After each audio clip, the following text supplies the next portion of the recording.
సమసమాజ నిర్మాణమే ధ్యేయంగా ముఖ్యమంత్రి నారా చంద్రబాబు నాయుడు తొలి నుండి అడుగులు వేస్తూ వచ్చారని దళిత సంఘాల నాయకులు అభివర్ణించారు. నేడు ఆ అడుగులే ఎస్సీ వర్గీకరణ బిల్లుకు చట్టబద్ధత కల్పించేందుకు కీలకమైన బాటలు వేశాయని అభిప్రాయపడ్డారు. ఎస్సీ వర్గీకరణ బిల్లుకు రాష్ట్ర మంత్రివర్గంతో పాటు గవర్నర్ కూడా ఆమోదం వేయగా తాజాగా దానికి న్యాయశాఖ ఆర్డినెన్స్ జారీ చేయడాన్ని వారంతా ఆహ్వానించారు. ఇది శుభ పరిణామమని సంతోషం వ్యక్తం చేశారు. సామాజిక న్యాయమే లక్ష్యంగా ముందుకు సాగుతున్న ముఖ్యమంత్రి చంద్రబాబు తీసుకున్న ఈ నిర్ణయంతో రాజ్యాంగ ఫలాలు అందరికీ సమానంగా దక్కుతాయంటూ హర్షం వ్యక్తం చేశారు. ఇదే అంశంపై రాష్ట్ర మాలల finance corporation director Dasari Anjaneyulu, MSP జిల్లా అధ్యక్షులు కందుల రమేష్, ఎంఆర్పీఎస్ నగర అధ్యక్షులు గద్దెల ప్రసాద్, టౌన్ ఇన్ఛార్జ్ గూడూరు రాజేష్ బాబు, ఎంఆర్పీఎస్ నాయకులు కందుల నాని, కందుల సుధీర్లు తమ అభిప్రాయాలను యాక్ట్తో పంచుకున్నారు.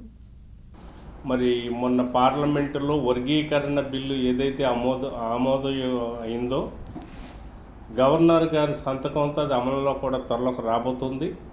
మరి దాని గురించి దళిత వర్గాల్లో భిన్న అభిప్రాయాలు వెలువడుతున్నాయి. ఎందుకంటే మేమైతే పార్టీ వారసులుగా మేమైతే నిక్కచ్చిగా చెప్పగలం, అంబేద్కర్ యొక్క ఆలోచన ఏదైతే ఉందో సమసమాజ నిర్మాణంలో భాగంగా రామచంద్ర కమిషన్ ద్వారా మరి వర్గీకరణ చేపట్టి గతంలోనే చంద్రబాబు నాయుడు గారు వర్గీకరణ చేపట్టడం జరిగింది.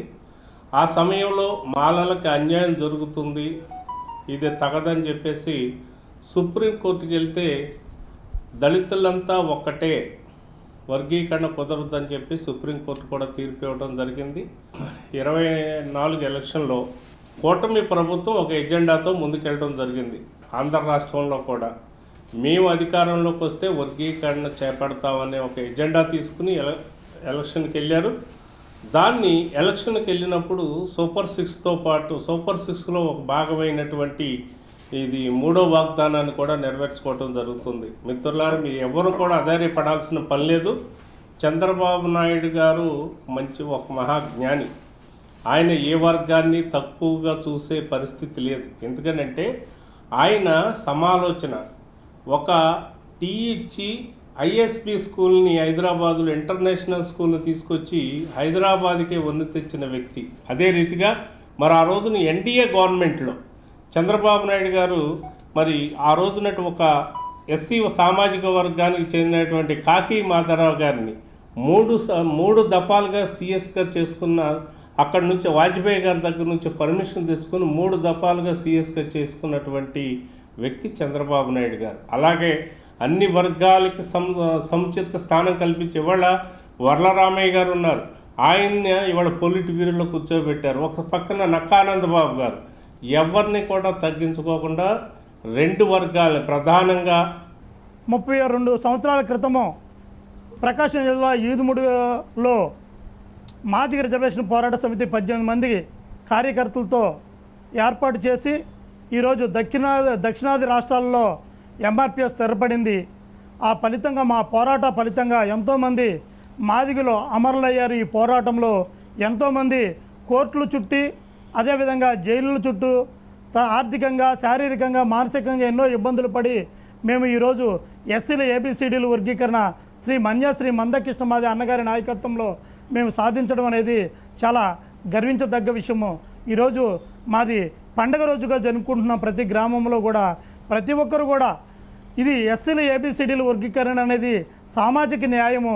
ఈ భారతదేశంలో ఉన్నటువంటి ప్రధానమంత్రి ఏ మాట ఇచ్చారో ఎస్సీల ఏబిసిడీల వర్గీకరణ చేసి మేము చట్టబద్ధ చేస్తాననేది నరేంద్ర మోడీ గారు మాట ఇచ్చిన ప్రకారమే ఆయన సుప్రీంకోర్టులో ఇంప్లిమెంట్ చేసి వారి ఎస్సీల ఏబిసిడీల వర్గీకరణ ఆయా పరిధి రాష్ట్రాల్లో వర్గీకరణ జరగవచ్చు అనేది చెప్పడంతో ఎస్సీల ఏబిసిడీల వర్గీకరణ తెలంగాణలోను, అదేవిధంగా ఆంధ్రప్రదేశ్లోను, కర్ణాటకలోను, అదేవిధంగా తమిళనాడులో కొన్ని వివిధ దక్షిణాది రాష్ట్రాల్లో ఎస్సీల ఏబిసిడీల వర్గీకరణ చట్టబద్ధత చేసి అసెంబ్లీలో చట్టబద్ధత చేసి గవర్నర్ ద్వారా నిన్న ఆమోదించడం అనేది చాలా హర్షించదగ్గము.